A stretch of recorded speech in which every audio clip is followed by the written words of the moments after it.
Bismillahirrahmanirrahim. Assalamualaikum warahmatullahi wabarakatuh. Perkenalkan, nama saya Arianto dengan NIM 2261101150, kelas 15A dengan mata kuliah Manajemen Keuangan dengan bimbingan dosen Profesor Dr. Teddy Chandra, SEMM. Baik, pada kesempatan ini di mata kuliah Manajemen Keuangan, saya akan menjelaskan tentang capital budgeting.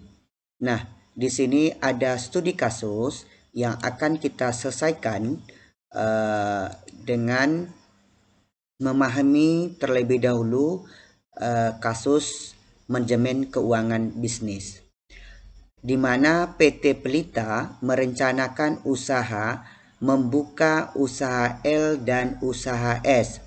Investasi yang dibutuhkan masing-masing sebesar 1.000 juta rupiah, di mana 200 juta rupiah dibutuhkan untuk modal kerja dan 800 juta rupiah dibutuhkan untuk investasi.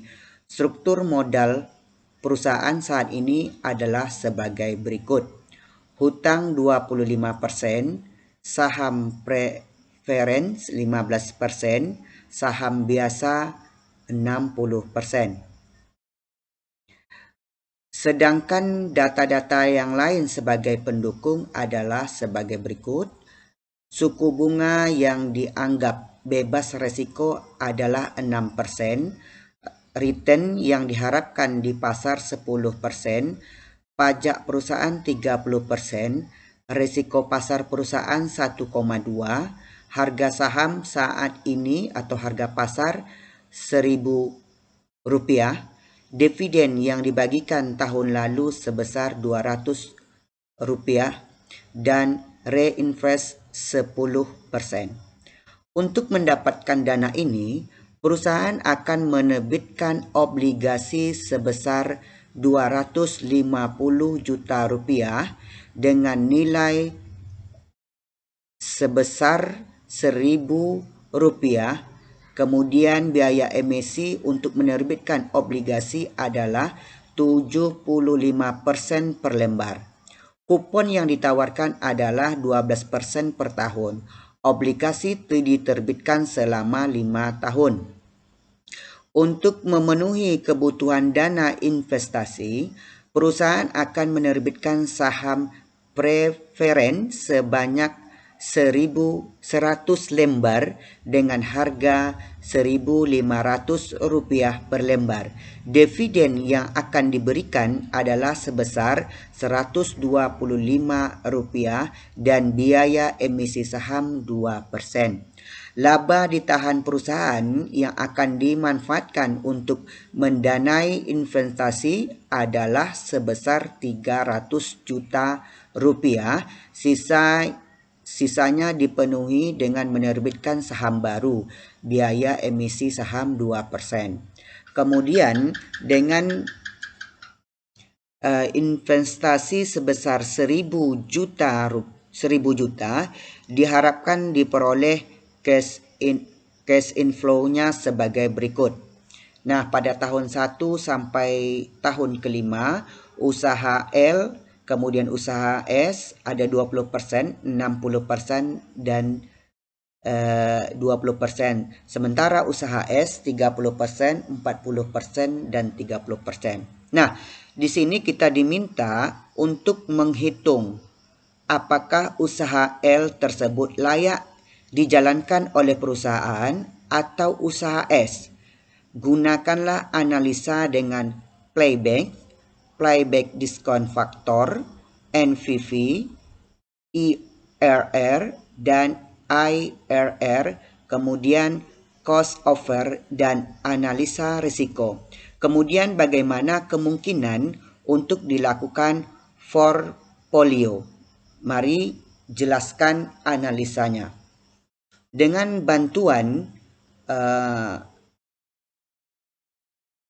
bantuan program Excel, kita akan menjelaskan tentang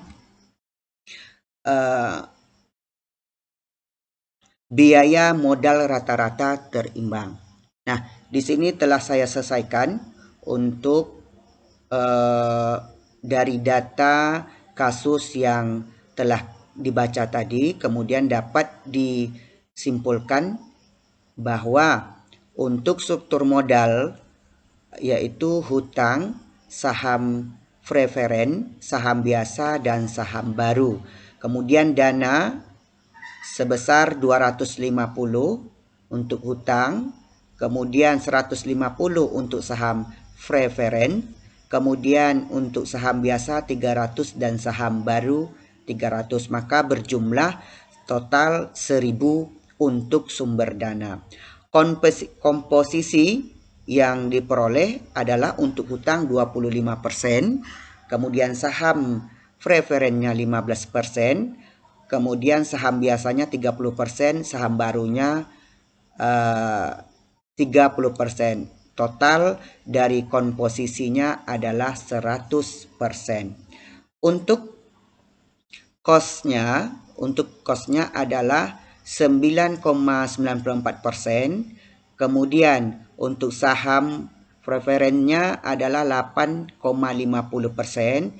Kemudian saham biasa 10,80%. Kemudian untuk saham baru sebesar 11,02%. Nah, untuk obligasi ini ada obligasi tahun 1 dan tahun sampai tahun kelima. Kemudian adanya kupon 12% per tahun.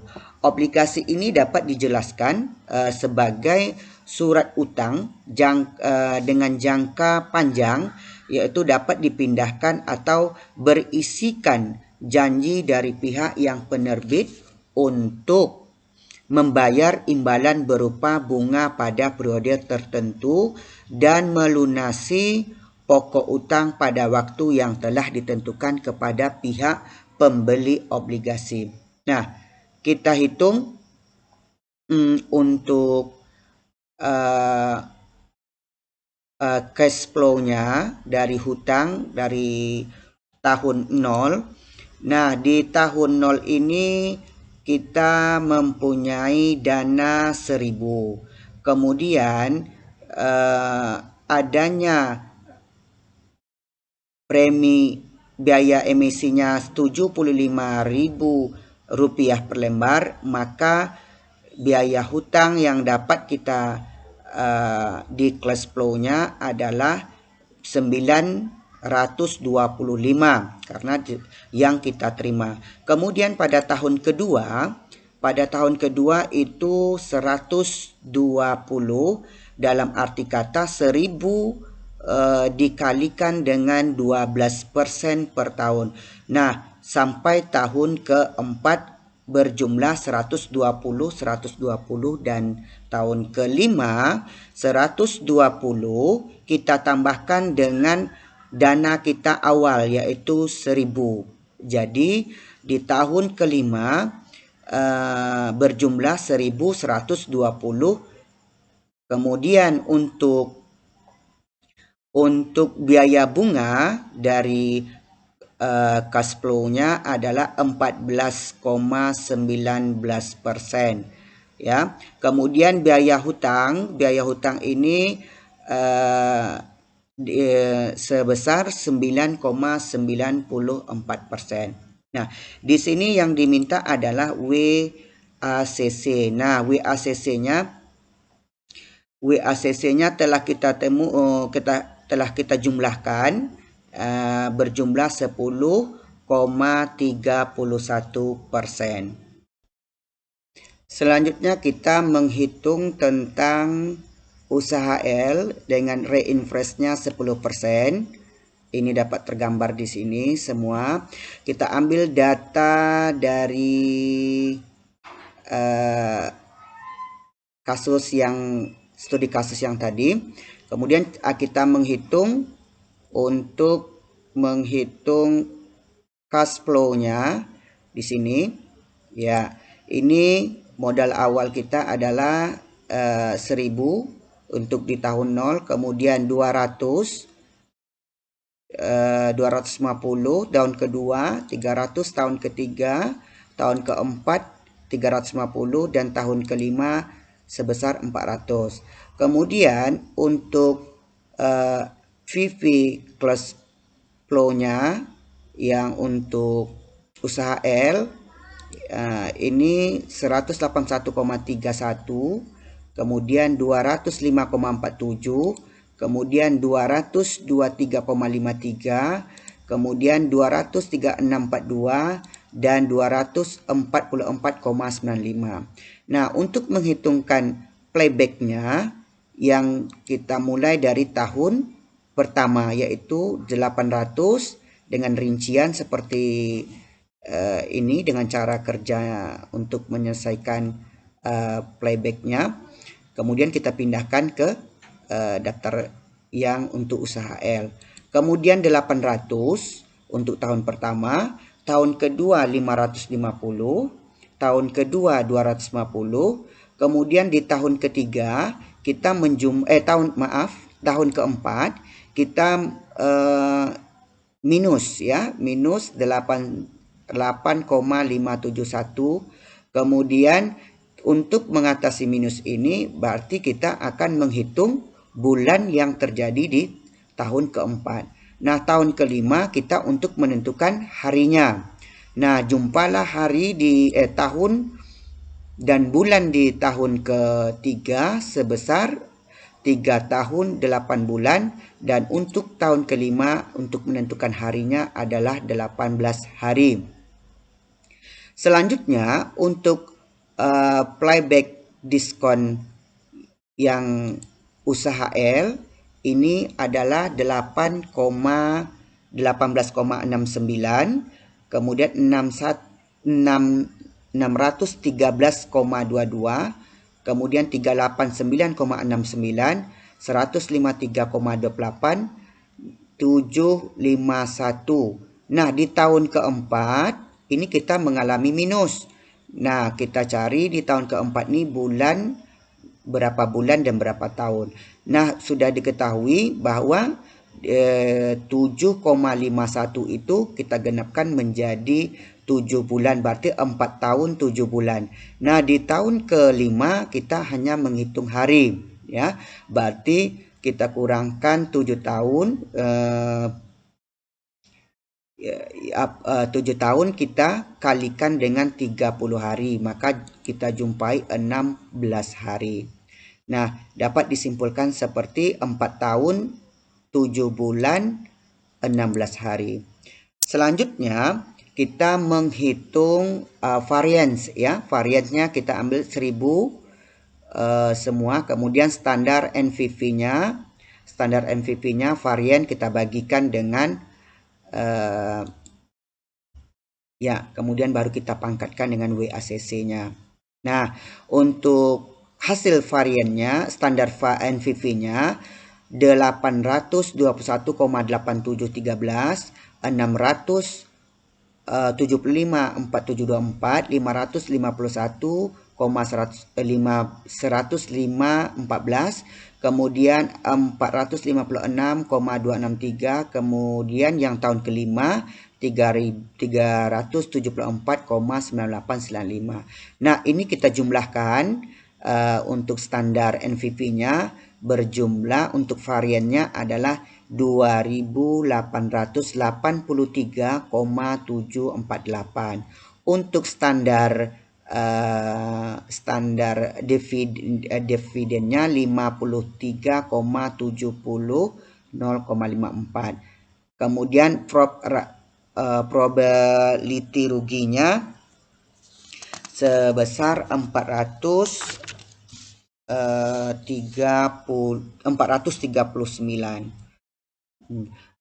Kemudian kita akan menghitung usaha S ya. Usaha S kita sama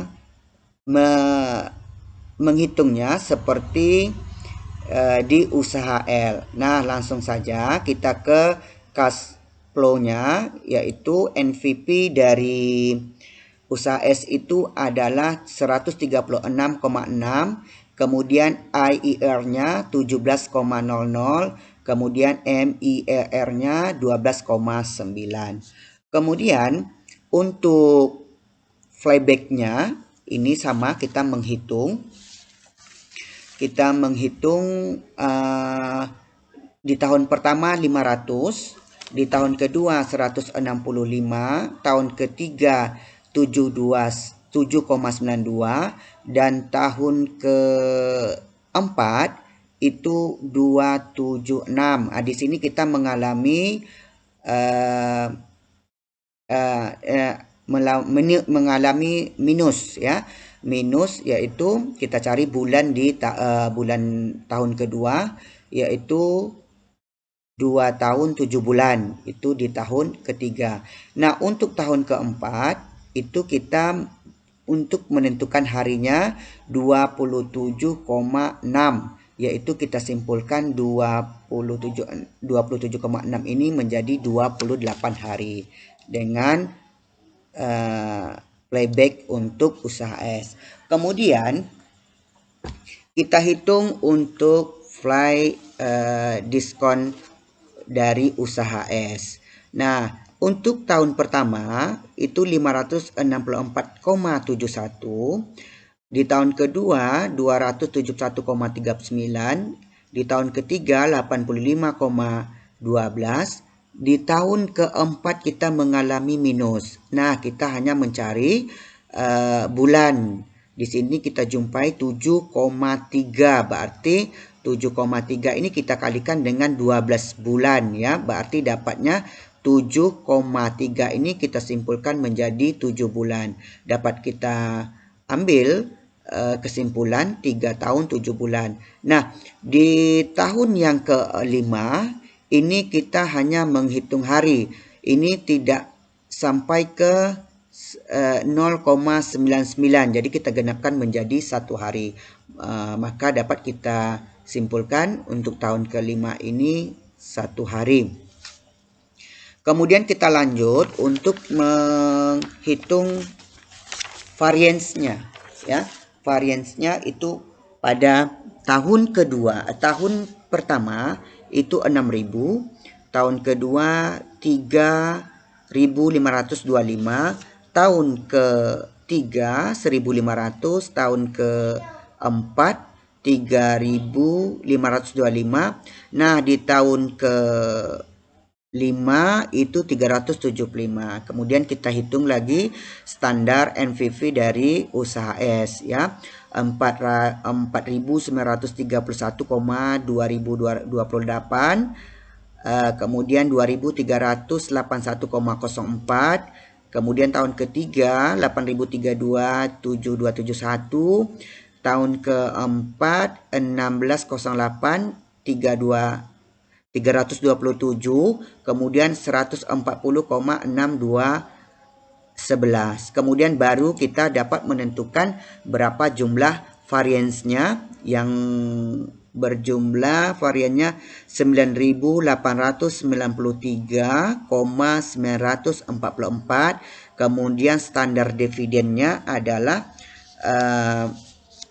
99,4683, kemudian Z-nya min 1,37, kemudian probability ruginya untuk usaha S 8,47. 847. Selanjutnya kita menghitung COC, kemudian NVVL, kemudian NVPL. Baik, selanjutnya kita akan melaksanakan crossover analysis. Sebelumnya kita mencari dulu selisih dari proyek A dan proyek proyek L dan proyek S. Kemudian kita ambil data dari tahun 0, proyek L minus 1000 dan proyek S minus 1000.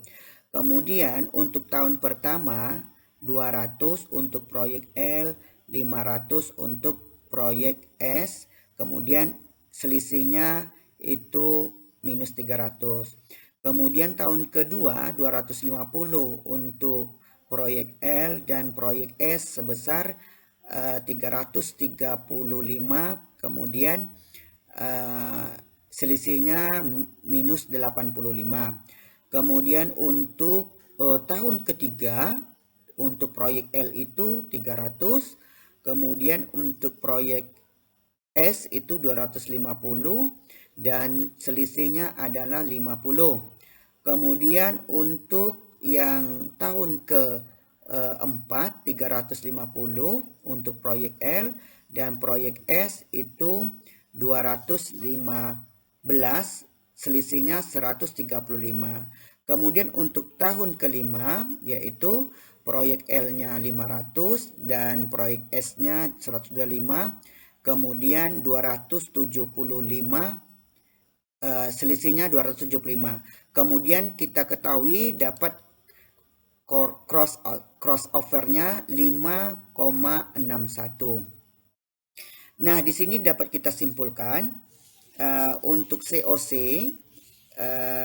kemudian NVVL, kemudian NVPS. Nah, COC 0%, untuk NVP-nya 500 dan NVPS-nya 425. Kemudian yang 5%-nya itu untuk NVVL-nya 277,74, kemudian NVPS-nya 270,83. Kemudian untuk yang 5,61 dari crossover-nya, NVVL-nya itu 253,97, kemudian NVVS-nya juga 253,97.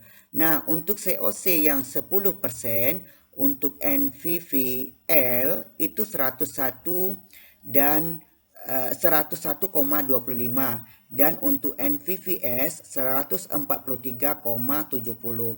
Di 15%-nya adalah NVPL-nya mengalami minus 40,81 sementara NVPS-nya 37,54. Kemudian untuk 20%-nya itu untuk NVPL-nya 156,57, kemudian untuk NVPS-nya minus 52,10.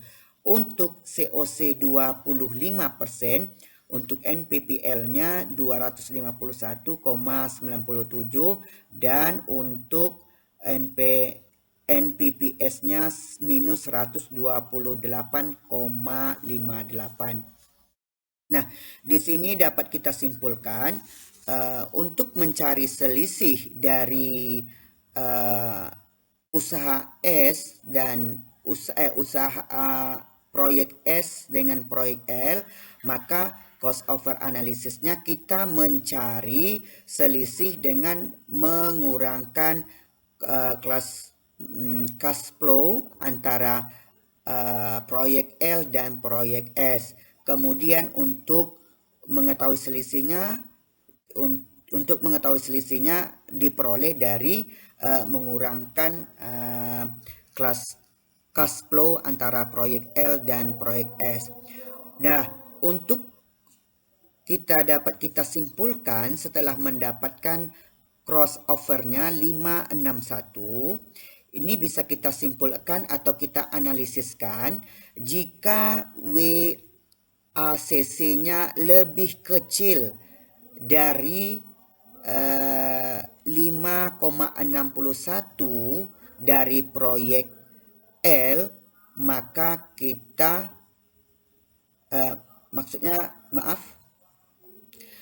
jika WACC-nya lebih kecil, kita memilih proyek L.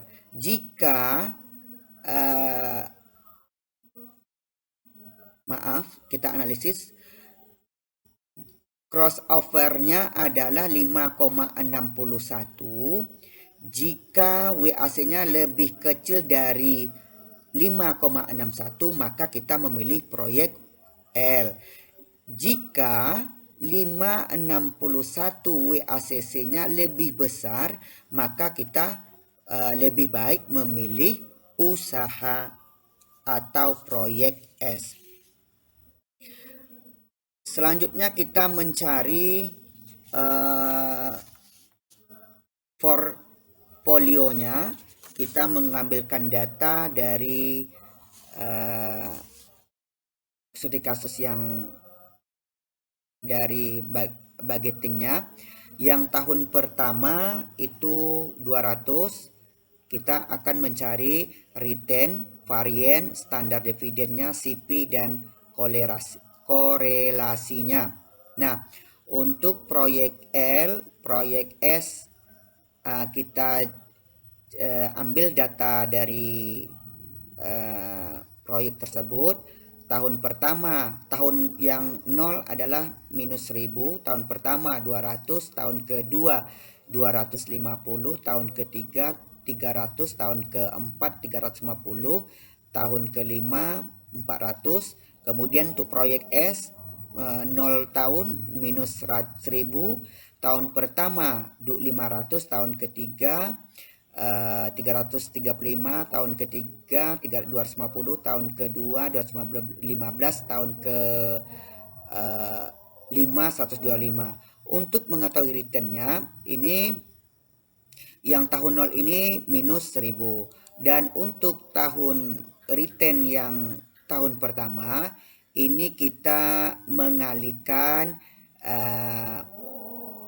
jumlah proyek L, kemudian kita kalikan dengan proyek B, kemudian kita tambahkan dengan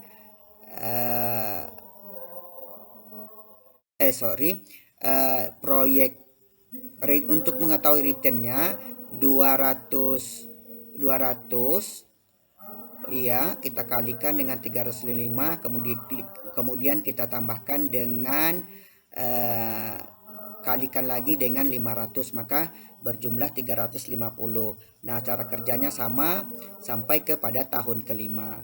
Nah, setelah itu kita menentukan return dari proyek L dengan jumlah 1500, dan proyek B kita jumlahkan 1425, dan proyek dan return untuk returnnya adalah 1462. Ini portfolionya ini adalah setiap proyek 50% dengan menggunakan rumus sum product, ya, dengan sesuai dengan cash flow masing-masing dari proyek. Kemudian untuk return, jika usahanya L lebih, kalau kita bandingkan, maka usaha L ini lebih besar daripada usaha S. Kemudian variannya ini untuk proyek L itu 6.250, kemudian untuk proyek S itu 20.112,5. Nah, di sini dapat kita simpulkan bahwa usaha L ini lebih kecil daripada usaha proyek L lebih kecil daripada proyek S, itu untuk variansnya. Kalau standar dividennya adalah ini yang lebih kecil adalah proyek L 79,6, sementara yang proyek S itu 141. Untuk standar dividennya adalah untuk proyek L 79,6 dan proyek S-nya adalah 141,82. Nah, CP-nya untuk proyek L adalah 5,27%, sementara proyek S-nya adalah 9,95. Nah, untuk korelasinya adalah minus 0,970. Ketika usaha L ini korelasinya dapat kita simpulkan Ketika usaha L itu menurun, maka usaha S akan naik. Dan sebaliknya, jika usaha S itu menurun, maka usaha L itu naik. Kemudian selanjutnya dapat kita simpulkan untuk samarinya, untuk berdasarkan kriteria dari dua proyek tersebut, playbacknya 3 tahun 8 bulan 18 hari untuk proyek L, kemudian untuk proyek S 2 tahun 7 bulan 28 hari, kemudian playback diskonnya 4 tahun 7 bulan 16 hari untuk proyek L, kemudian untuk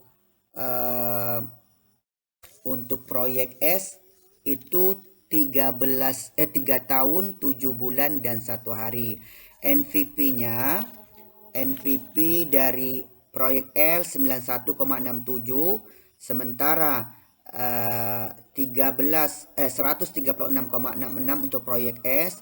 Kemudian IRR-nya 13,45 dan 17%, sementara IRR-nya untuk proyek L 12,14, kemudian untuk proyek S-nya 12,99, probability ruginya untuk proyek L 4,39, kemudian proyek S-nya 8,47, CP-nya 0,048% untuk proyek L, dan untuk proyek S sebesar 6,62%. Inilah kesimpulan yang dapat disimpulkan dari data kasus yang di PT Pelita. Kemudian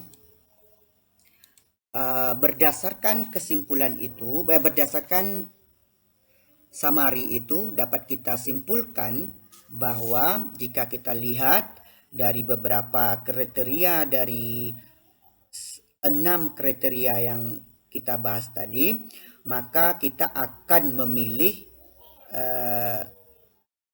usaha yang layak dilaksanakan adalah proyek S.